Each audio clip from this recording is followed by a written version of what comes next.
우리 성도님들, 하인리히 법칙에 대해서 들어보셨습니까? 아마 많이 알고들 계실 것입니다. 미국의 한 여행 보험회사 직원이었던 H.W. 하인리히가 고객들을 상담하고 그들의 사고를 분석해 본 결과 한 번의 대형 사고가 발생했을 경우에 그 전에 유사한 29번의 경미한 사고가 있었고, 그리고 그 전에 주변에서 300번 이상의 징후가 감지되었다는 것을 발견하고 내놓은 법칙이 바로 하인리히 법칙이라고 합니다. 이를 다른 말로는 1대 29대 300의 법칙이라고도 부릅니다. 사소한 문제가 발생했을 때 이를 무시하고 방치하면 돌이킬 수 없는 대형 사고로 번질 수 있다라는 것을 경고하는 법칙입니다. 1995년에 발생했던 서울의 삼풍백화점 붕괴 사고가 이 하인리히의 법칙이 그대로 적용된 좋은 예입니다. 붕괴 사고가 발생하기 전에도 천장에 금이 가거나 옥상 바닥이 손상을 입는 등의 작은 징후들이 있었다고 합니다. 그 결과 붕괴 사고가 있기 얼마 전부터 에어컨의 진동이 너무 심하다는 이 고객들의 민원이 있었고, 그리고 벽 곳곳에 균열이 일어났다는 내부 직원의 신고와 심지어는 전문가의 진단까지 있었다고 합니다. 그런데도 삼풍백화점에서는 아무 조치를 취하지 않은 것입니다. 그 결과 502명의 사망자와 6명의 실종자, 937명의 부상자를 낸 대형 사고로 이어진 것입니다. 이뿐만이 아닙니다. 우리의 가슴을 아프게 한 많은 대형 사고들도 마찬가지입니다. 성수대교 붕괴 사고, 해병대 캠프 참사, 경주 리조트 붕괴 사고, 그리고 우리의 가슴을 아프게 했던 2014년 세월호 침몰까지 작은 것들을 소홀히 했더니 그 작은 것들이 모이고 쌓여서 대형 사고를 만들어낸 경우라 할 수 있습니다. 그렇기 때문에 하인리히 법칙은 우리에게 경고합니다. 아무리 사소한 실수나 습관이라 할지라도 그대로 방치하지 말라라고 요구합니다. 이 정도는 괜찮겠지 하면서 넘겨버리지 말고 정확하고 주의 깊게 살펴서 대형 사고가 일어나는 것을 방지하라라고 경고합니다. 그런데 이 하인리히의 법칙은 우리가 살아가고 있는 이 세상에서만 일어나는 것은 아닙니다. 이 세상에만 적용되는 것이 아닙니다. 바로 영적인 세계에서도 똑같이 적용됩니다. 다시 말해서 하나님과 우리의 관계에도 이 하인리히 법칙은 그대로 적용될 수 있습니다. 하나님과 우리의 관계에 있어서 대형 사고란 무엇일까요? 바로 하나님께 버림을 받는 것입니다. 하나님께 영원한 심판을 받고 영원한 저주 속에 있는 것, 그것이야말로 대형 사고가 아니고 무엇이겠습니까? 우리가 살아있는 동안에 주님이 다시 오실 때이든지, 아니면 우리의 육체가 소멸하고 우리의 영혼이 하나님 계신 곳으로 끌려 올라갈 때이든지, 어떤 때가 되었든지 하나님 함께 심판을 받고 버림을 받는 것만큼 대형 사고는 없을 것입니다. 이 대형 사고가 일어나기 전에 이 하인리히의 법칙을 그대로 적용해 보면 어떻겠습니까? 그 대형 사고를 일으키게 하는 작은 징후들이 계속해서 쌓여왔다는 것입니다. 우리는 이런 것들을 주의 깊게 살펴보아야 할 것입니다. 오늘 본문 말씀에서 하나님은 사무엘을 통해서 사울에게 한 가지 명령을 주십니다. 3절 말씀입니다. 지금 가서 아말렉을 쳐서 그들의 모든 소유를 남기지 말고 진멸하되 남녀와 소아와 젖먹는 아이와 우양과 낙타와 나귀를 죽이라 하셨나이다 하니, 하나님께서 사울에게 사무엘을 통해서 한 가지 명령을 주십니다. 아말렉을 쳐서 멸하는데 동물 하나도 남기지 말고 다 죽여버리라고 하십니다. 이것을 가리켜서 히브리어로는 헤렘이라고 합니다. 우리나라 말로 번역을 해보자면 진멸법이라고 합니다.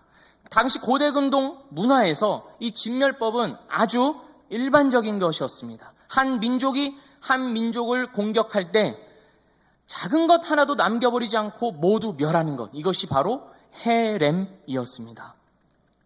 그만큼 이 아말렉을 향한 하나님의 분노와 심판이 맹렬했다는 것입니다.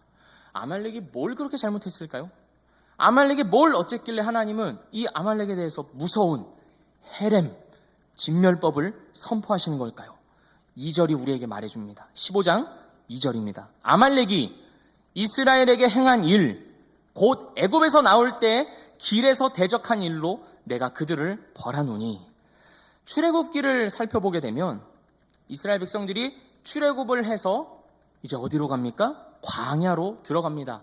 가나안 땅으로 향하기 위하여서 광야를 통과하게 됩니다. 그런데 광야로 들어오자마자 아말렉 민족들이 이스라엘 백성들을 공격합니다. 그것도 아주 약한 여자와 아이들을 위주로 공격을 시작합니다. 이스라엘은 어떤 민족입니까? 하나님의 선택된 민족입니다. 하나님께서 이 세상을 구원하시겠다고 이스라엘을 통하여서 그 계획을 이루어가고 계셨습니다. 그러니까 지금 이스라엘은 자기만의 일을 하고 있는 것이 아니라 하나님의 계획의 일부로서 광야로 들어간 것입니다. 하나님이 그들과 함께 하셨습니다. 그런데 그런 이스라엘을 아말렉이 친 것입니다. 이 공격은 이스라엘을 향한 공격이 아니었습니다. 이스라엘과 함께 하시는, 이스라엘을 통해서 계획을 이루어 가시는 하나님에 대한 공격이었습니다. 왜 자식이 어디 가서 맞고 오면 부모가 더 속상하고 화나는 것 아니겠습니까? 하나님도 마치 그런 마음인 것입니다. 이스라엘 백성들이 이제 그 하나님의 구원 계획을 따라서 이제 그 여정을 시작했는데 시작하자마자 방해를 하고 공격을 하니까 하나님께서 분노가 치밀어 오르신 것입니다. 바로 이 일 때문에, 수백 년 전에 있었던 이 일 때문에 하나님께서 아말렉에게 헤렘을 선포하신 겁니다. 완전히 멸하라. 출애굽으로부터 수백 년이 지났습니다. 이제 잊어버릴 만도 합니다. 그런데 하나님은 뒤끝이 센 분이신 것 같습니다. 하나님은 잊지 않았습니다. 수백 년이 지난 후에 하나님의 때가 되어서 그때 이스라엘에게 잘못했던 아말렉의 그 죄악을 심판하고자 하십니다. 그리고 그 헤렘을 수행하는 자들은 누구입니까? 바로 이스라엘의 왕 사울입니다. 사울은 하나님의 명령을 받아서 이스라엘 민족을 함께 아말렉을 완전히 헤렘시키라는 명령을, 그 거룩한 사명을 받았습니다. 시작은 좋았습니다. 사울은 하나님의 명령대로 아말렉을 쳐서 승리를 거두었습니다. 보이는 것을 다 칼로 쳐서 멸했습니다. 그런데 전부는 아니었습니다. 9절 말씀입니다. 사울과 백성이 아각과 그의 양과 소의 가장 좋은 것 또는 기름진 것과 어린 양과 모든 좋은 것을 남기고 진멸하기를 즐겨 아니하고 가치 없고 하찮은 것은 진멸하니라. 아말렉은 유목민족입니다. 목축에 있어서는 전문가들입니다. 그러니 양과 소의 품질이 다른 민족보다 아주 뛰어났을 것입니다. 최상급의 양과 최상급의 소를 보는 순간, 그리고 그 양과 소의 우렁찬 울음소리를 듣는 순간, 그 기름진 자태를 보는 순간 사울은 갖고 싶었습니다. 죽여 없애기에는 너무 아까웠습니다. 그래서 따로 빼두었습니다. 이런 생각들을 하지 않았을까요? 어차피 전쟁은 이겼는데 꼭 다 죽여야 하는가? 아말렉은 이미 내 손에 완전히 망해버렸는데 이 양과 소 조금을 챙긴다고 해서 별일이 생기겠는가? 이런 생각들을 했을지도 모르겠습니다. 사울과 백성들은 전쟁에 승리하고 기름진 양과 소와 함께 전쟁에서 돌아왔습니다. 사울에게 있어서는 이보다 더 좋은 순간은 없었을 것입니다. 한 나라의 왕으로서 대승을 거두었습니다. 오랫동안 자기들을 괴롭혀왔던 이 아말렉 민족들을 완전히 쳐부수었습니다. 개선장군이 된 것이죠. 어찌나 기분이 좋았던지 사울은 갈멜에다가 자기의 기념비를 세웁니다. 이 승리를 오래오래 기억하고 싶었던 것입니다. 왜 우리가 왕년의 이야기를 하면서 내가 그때 그랬지 하면서 즐거워하지 않습니까? 사울도 그래 왕년을 그렇게 기억하고 싶었던 것 같습니다. 그 순간 사울이 승리를 기뻐하며 백성들과 함께 그 환희와 기쁨을 누리고 있는 바로 그 순간, 동시에 사울에게는 대형 사고가 터졌습니다. 10절, 11절 말씀입니다. 여호와의 말씀이 사무엘에게 임하니라. 이르시되 내가 사울을 왕으로 삼은 것을 후회하노니. 하나님께서 사울을 왕으로 삼은 것을 후회한다 말씀하십니다. 후회하지 않으시는 하나님께서, 변개치 않으시는 하나님께서 후회하신다는 표현을 쓸 만큼 하나님께서 가슴 아파하고 계신다는 말입니다. 이스라엘의 왕이 어떤 존재입니까? 하나님을 대신해서 하나님의 그 신정 통치를 실현하는 존재입니다. 그러나 그 하나님을 대신해야 할 왕이 하나님의 명령을 정면으로 거스르고 자기 욕심을 챙기는 것을 보면서 하나님은 가슴이 찢어지도록 아프셨습니다. 그리고 더 이상 그 사울과 함께할 수 없음을 선포하셨습니다. 하나님은 사무엘을 통해 사울에게 이렇게 말씀하십니다. 23절입니다. 왕이 여호와의 말씀을 버렸으므로 여호와께서도 왕을 버려 왕이 되지 못하게 하셨나이다. 성도 여러분, 한번 생각해 보기를 원합니다. 사울이 그렇게 잘못했을까요? 사울이 하나님께 버림을 받을 정도로 그렇게 큰 잘못을 한 겁니까? 아니, 하나님은 한 번의 실수도 용납하지 않으시는 분입니까? 그렇게 가혹하신 분입니까? 저 하늘 위에서 팔짱을 끼고 계시면서 누가 죄를 짓는지, 죄를 짓지 않는지 한번 보자 하시면서 죄가 발견되기만 하면 너 죄 졌지, 잘 걸렸다 하면서 너는 이제 완전히 멸망이다, 그렇게 말씀하시는 분일까요? 우리가 믿는 하나님은 그런 하나님이 아닙니다. 그럼 하나님이 왜 이렇게 사울을 가혹하게 버리시는 것일까요?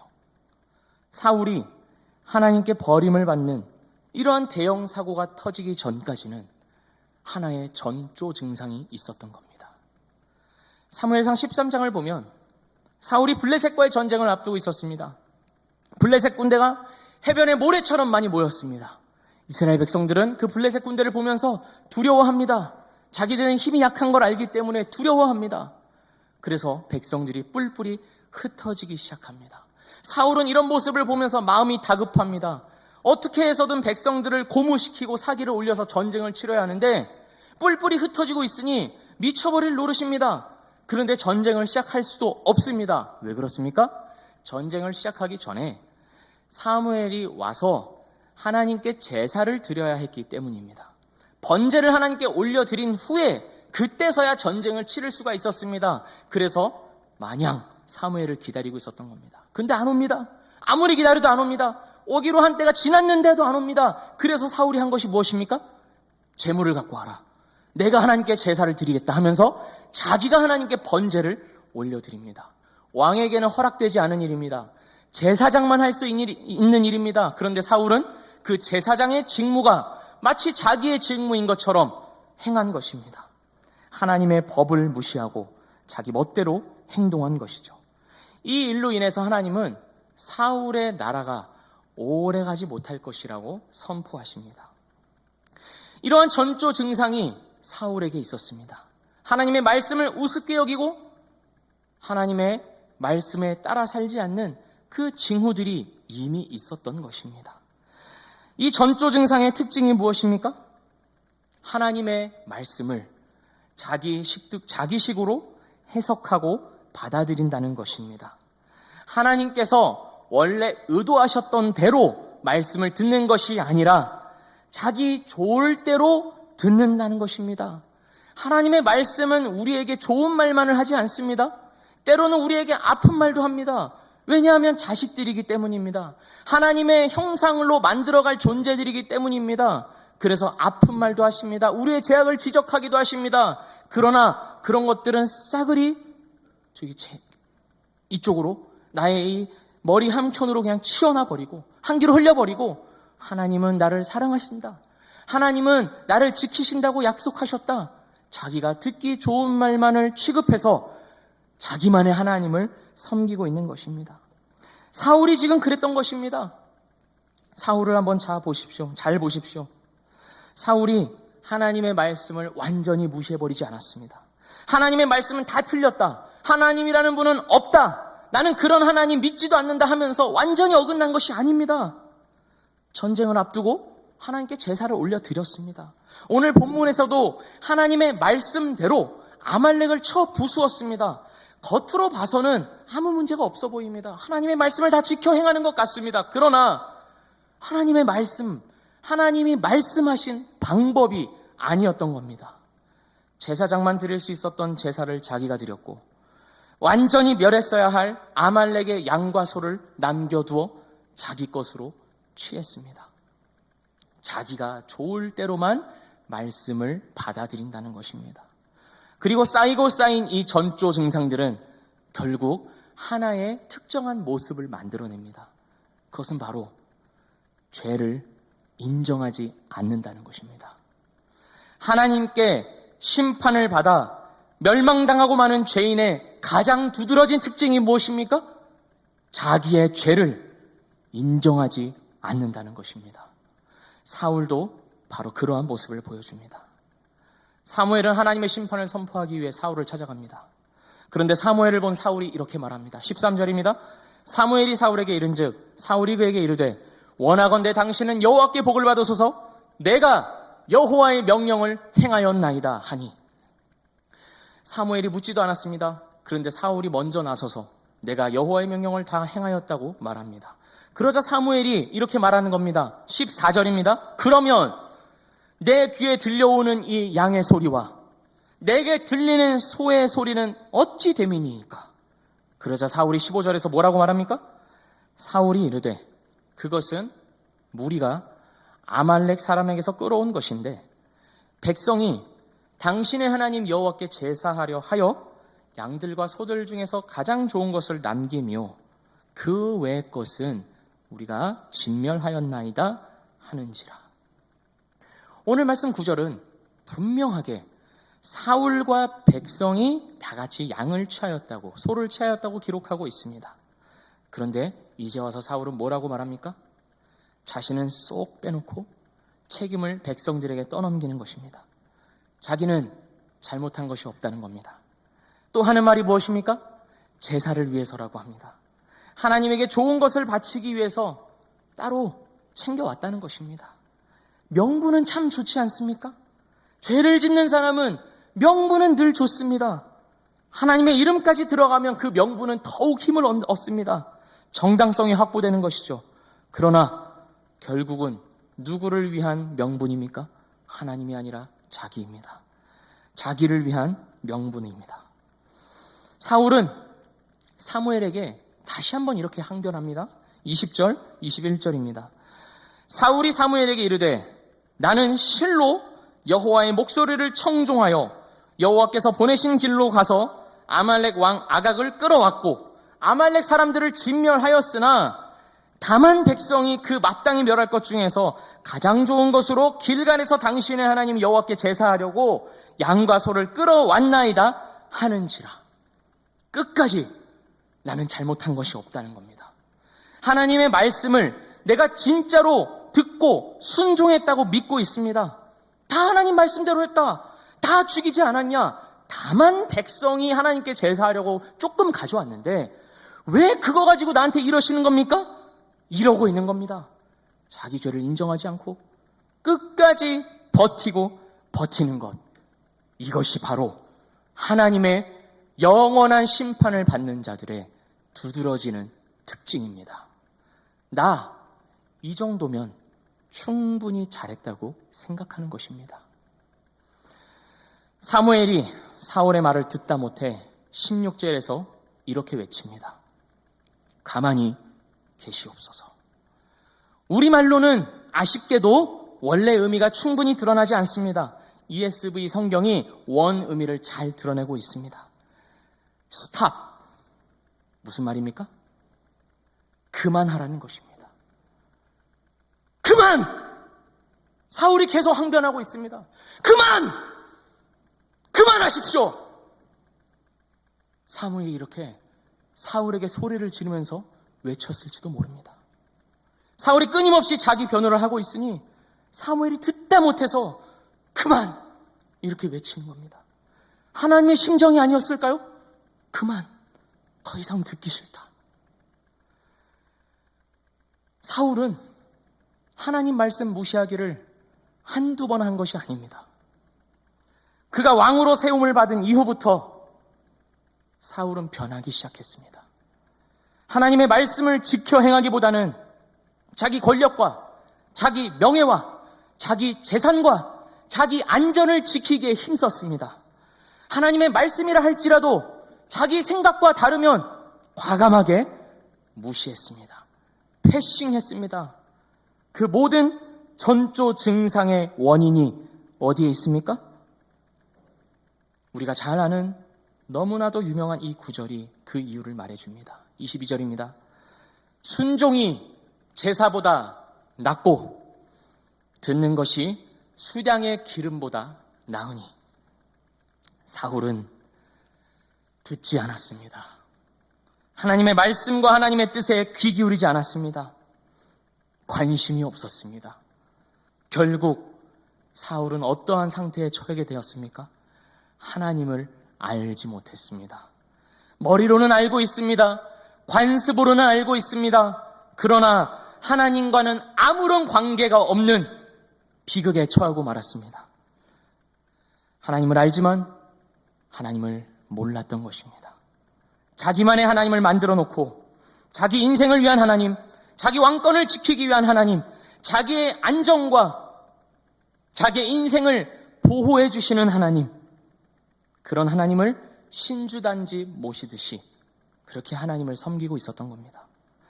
그러니 하나님과의 관계에 있어서 제사만 드리면 충분하다고 생각했습니다. 예배 한번 드리면 하나님이 만족하시겠지. 내가 11조 한번 하면 그래도 내가 한 것이 있는데 하나님 이거 무시하진 않으시겠지. 천국에 들어가게 해 주시겠지 하는 그런 알량한 마음을 가지고 있었던 겁니다. 그러니 사울의 입에서는 이런 신앙 고백이 나올 수밖에 없는 것입니다. 당신의 하나님. 15절과 21절에서 사울은 반복해서 사무엘에게 말합니다. 당신의 하나님. 사울의 하나님은 나의 하나님이 아니었습니다. 당신의 하나님이었습니다. 남의 집 아빠가 아무리 좋은 사람이라 할지라도 남의 집 아빠입니다. 내 아버지는 아닙니다. 그런데 사울에게 있어서 하나님은 남의 집 아빠였습니다. 이웃집 아저씨였습니다. 그러니 당연합니다. 옆집 아저씨가 뭐라고 한들 그것이 자기 귀에 들릴 리가 없습니다. 사울의 신앙 고백, 당신의 하나님. 사울이 들었던 것은 무엇입니까? 사울이 들었던 것은 하나님의 음성이 아니었습니다.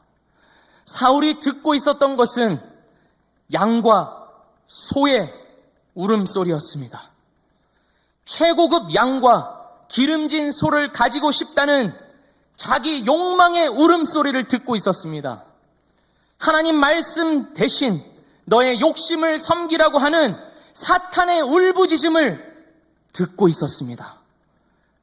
하나님의 말씀에 귀 기울이지 않으니 온갖 소리들이 다 들리는 것입니다. 온갖 생각들이 자기의 마음을 휘저어 놓아서 정신을 못 차리게 만들어 놓는 것입니다. 청종하지 않으니 탈취하는 자가 되어버렸습니다. 사랑하는 미랄교회 성도 여러분, 하루하루 누구의 음성에 귀 기울이면서 살아가고 계십니까? 우리라고 다를 것이 없습니다. 우리라고 사울이 처했던 이 비참한 운명에 처하지 말라는 법은 없습니다. 하나님의 백성이 하나님의 말씀에 귀 기울이지 않으면 어떻게 됩니까? 다른 것에 귀 기울이게 되어 있습니다. 늘 내 안에 꿈틀거리고 있는 이 욕망에, 그리고 내가 처해 있는 이 상황과 환경에, 그리고 하나님 없이 떠벌리고 있는 온갖 세상의 소리에 귀 기울이고 마음을 주고 섬기고 예배하게 되어 있습니다. 우리는 어쩔 수 없는 죄인들입니다. 어떤 사람들은 이렇게 말할지도 모릅니다. 나는 괜찮아. 나는 할 수 있어. 나는 하나님 믿으면서도 내가 하고 싶은 거 다 하면서 적당히 둘 다 컨트롤하면서 잘 할 수 있어. 이래도 하나님이 날 사랑하셔. 나는 그런 사람이야. 이렇게 말할지도 모르겠습니다. 기억하십시오. 스스로 사울의 길에 들어섰다는 것을 말씀하고 계시는 겁니다. 이런 사람들에게 있어서 청종은 없습니다. 하나님의 말씀을 청종하는 대신 청취를 합니다. 라디오 청취하듯이 그냥 귀에 들렸다가 지나가는 것입니다. 그것을 가지고 청종이라고 착각하는 것입니다. 진짜 청종하는 사람은 어떻게 합니까? 사무엘이 자기의 죄를 지적할 때 내가 잘못했습니다. 내가 여호와께 죄를 범했습니다. 나를 불쌍히 여겨주십시오 하면서 무릎 꿇고 엎드려야 했습니다. 지금 하나님의 말씀을 대언하는 자가 자기 앞에서 하나님의 말씀을 선포하고 있는데도 뻗튕기고 있는 그 모습, 청종하지 않는 자, 멸망당하는 자라는 것을 보여주고 있는 것입니다. 사랑하는 성도 여러분, 우리가 예배드리고 겉모양으로는 하나님을 섬기는 모양을 하고 있지만 우리가 실제로 하나님과 어떤 관계를 맺고 있는가? 하나님이 나에게 있어서 어떤 하나님인가? 그것은 아무도 모릅니다. 하나님만 아시고 또 나만 알고 있습니다. 속일 수 없습니다. 거칠애로, 형식으로 무언가를 했다고 해서 그것은 증명되는 것이 아닙니다. 날마다 우리에게 말씀하시는 이 하나님의 말씀과 함께 교제하며 또 기도함으로 그 예수 그리스도와의 교제를 통하여서 그 하나님과의 교제를 이어가는 것, 그것만이 우리의 영원한 운명을 결정하는 것입니다. 그 하나님에 대해서 어떤 관계를 맺고 있느냐, 하나님의 말씀에 대해서 우리가 어떻게 반응하느냐, 청종하고 행동하느냐 하는 것이 이 땅에서뿐만 아니라 영원한 운명까지 결정하게 되는 것입니다.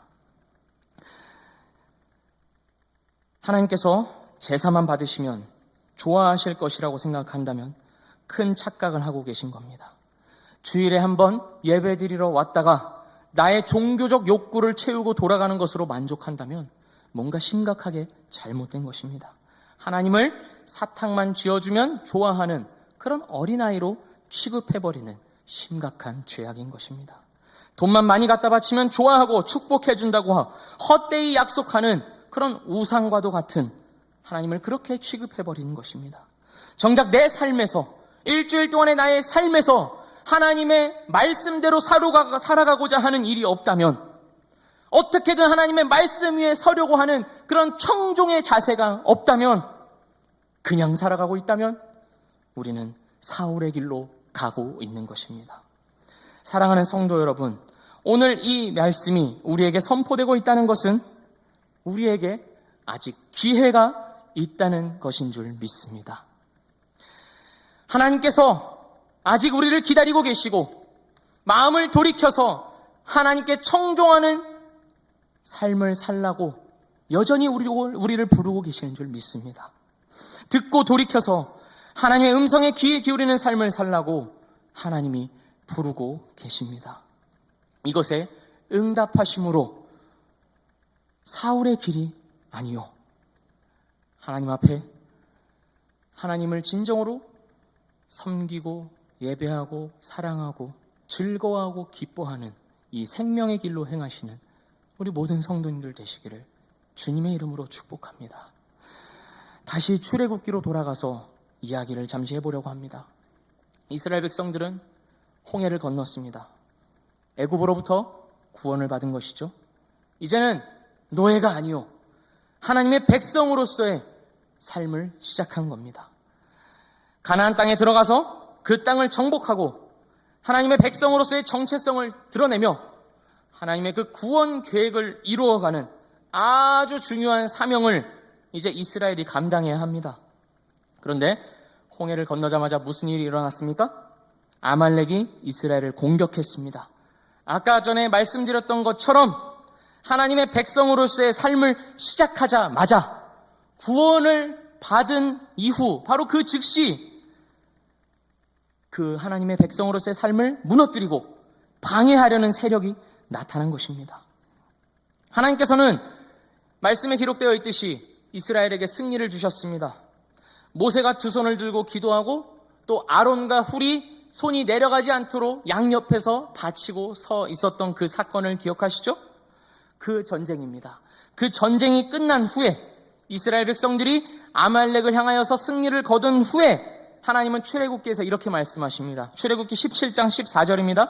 여호와께서 모세에게 이르시되 이것을 책에 기록하여 기념하게 하고 여호수아의 귀에 외워 들리라. 내가 아말렉을 없이 하여 천하에서 기억도 못하게 하리라. 하나님께서 아말렉에 대하여서 얼마나 분노하셨는지 느껴지십니까? 자기 백성을 구원하시고 그리고 그 백성을 복된 그 여정으로, 생명의 길로 가나안 땅으로 인도해 가시는 그 여정, 그 거룩한 여정을 방해하는 세력에 대하여서 하나님은 가만두지 않겠다, 내가 이놈들을 어떻게든 벌하겠다, 심판하겠다 약속하실 정도로 많이 분노하신 겁니다. 그만큼 자기 백성을 끔찍하게 아끼시는 겁니다. 하나님의 자녀들에게 약속하신 그 구원의 완성, 하나님의 나라에 들어가는 그 위대한 일을 이루실 때까지 하나님은 자기 백성을 끝까지 지키시고 보호하시겠다고 약속하시는 겁니다. 여호와 니시, 이 말이 이 출애굽기 17장에서 나왔습니다. 하나님의 깃발, 하나님께서 자기 백성을 위해서 싸우심을 의미합니다. 출애굽기 17장 16절 말씀을 제가 읽겠습니다. 이르되 여호와께서 맹세하시기를 여호와가 아말렉과 더불어 대대로 싸우리라 하셨다 하였더라. 바로 이 말씀이 오늘 본문 말씀에서 이루어지고 있는 것입니다. 사울을 통해서 아말렉을 완전히 진멸하겠다는 그 헤렘을 이루시는 겁니다.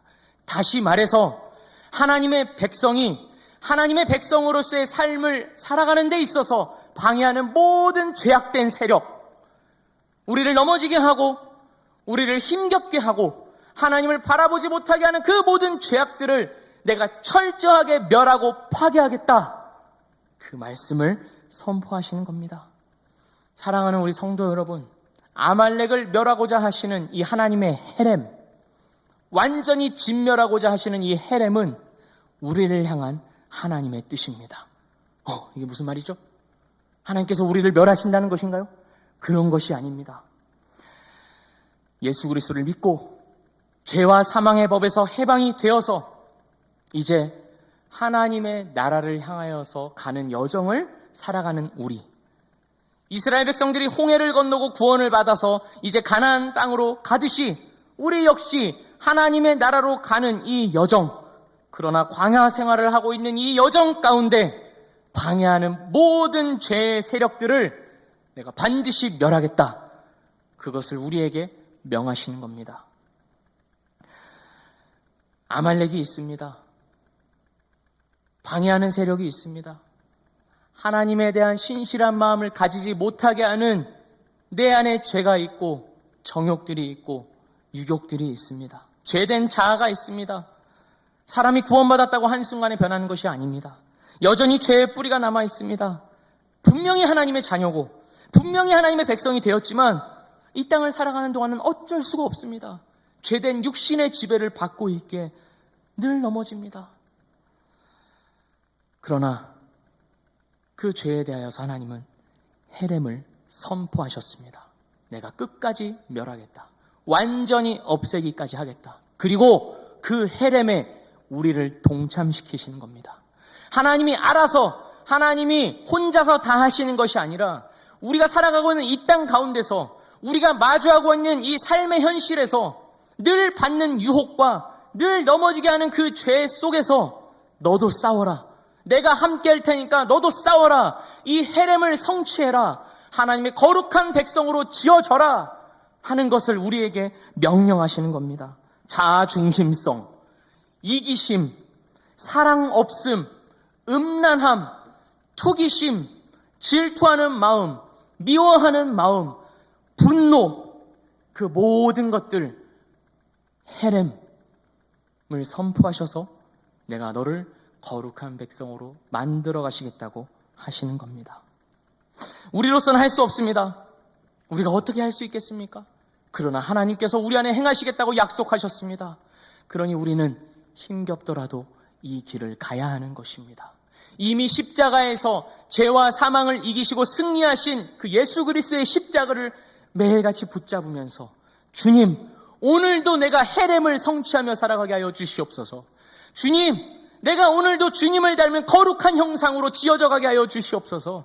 그냥 살아가지 않고 하나님의 그 영광을 담아내는 자로 살아가게 해주십시오 하면서 우리는 전투를 치르는 것입니다. 사랑하는 우리 성도 여러분, 하나님께서 이미 이 일을 십자가에서 이루셨습니다. 예수 그리스도를 통하여서 죄와 사망의 법이 이미 완전히 멸하여졌음을 선포하셨습니다. 그리고 주님 다시 오시는 그날 그 사실이 모든 사람들에게 명백하게 증명될 것입니다. 그날이 올 때까지 우리가 어찌 살아야겠습니까? 되는 대로 살아서야 되겠습니까? 우리 안에 명령하시는 그 헤렘에 순종하면서 하나님의 말씀에 청종하면서 작은 죄악이라도 용납하지 않으면서 작은 죄라도 발견되었다면 그것을 하나님께 돌이켜서 하나님께 회개하면서 마음을 청결히 하면서 예수 그리스도와의 교제를 누리며 살아가야 하지 않겠습니까? 그 삶으로 들어오시기를 주님의 이름으로 축복합니다. 신자의 싸움은 피곤한 것입니다. 어려운 것입니다. 때로는 짜증이 나기도 합니다. 잘 되지 않기 때문입니다. 그러나 해야 합니다. 예수 믿었더니 복받고 모든 인생이 행복해지더라 하는 것은 싹 다 거짓말입니다. 성경은 절대로 그런 말을 하고 있지 않습니다. 신자가 되었으면, 하나님의 구원을 약속받은 자가 되었으면, 구원을 받은 자가 되었으면 그 구원에 합당하게 만들어져 가라, 싸움을 싸워라 하는 것이 하나님의 명령입니다. 이 삶을 거부한다면 우리는 마지막 때에 하나님의 한숨을 듣게 될 것입니다. 사울처럼 작은 죄를 방치하다가 멸망당했던 그 비참한 운명이 우리의 것이 될 수는 없는 노릇 아니겠습니까? 우리를 위해 싸우시겠다고, 우리 안에 죄에 대하여 헤렘을 행하시겠다고 약속한 하나님을 붙잡고 끝까지 하나님과 함께 싸워 승리하시는 하나님의 거룩한 영광을 담고 하나님의 나라에 함께 들어가시는 우리 모든 성도인들 되시기를 주님의 이름으로 축복합니다.